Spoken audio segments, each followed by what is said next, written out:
So now that we have the sauce, we're going to add mozzarella.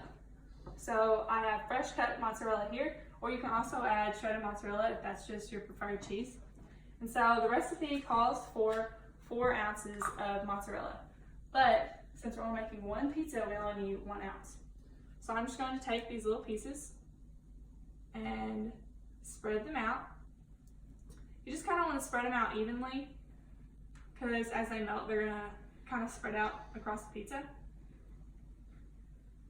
So now that I have those on there, you want to put the pizza back into the oven, but not for near as long as it was before. You only want to do it for about 1 to 2 minutes, because you want the pizza just enough for the cheese to melt.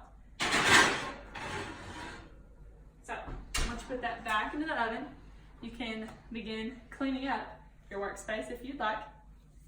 But then once it's done and the cheese is melted and 1 to 2 minutes have passed, you want to pull your pizza out of the oven, and you have your melted cheese and your crust and marinara. And also, this pizza doesn't have to be cheese, that's just what I decided to make. You can also add any other toppings you'd like, or like meats, as long as they're pre-cooked. And you just have enough to make 4 individual pizzas. So now you can add salt and pepper, which I'm going to do because it adds some flavor to the pizza. And once you add that, some people also choose to add like things like arugula or salt or spinach, which I also like to do, but not today. And then once it is cooled, you enjoy it. So today, many people are busy and don't really have enough time to make or eat home-cooked meals.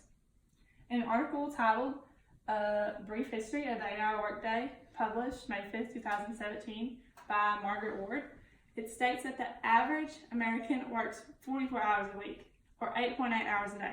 And that's a lot, and you don't really have time to cook as many meals as you would like to at home. But with this quick and easy pizza recipe, you can cook and have pizza any time of the day.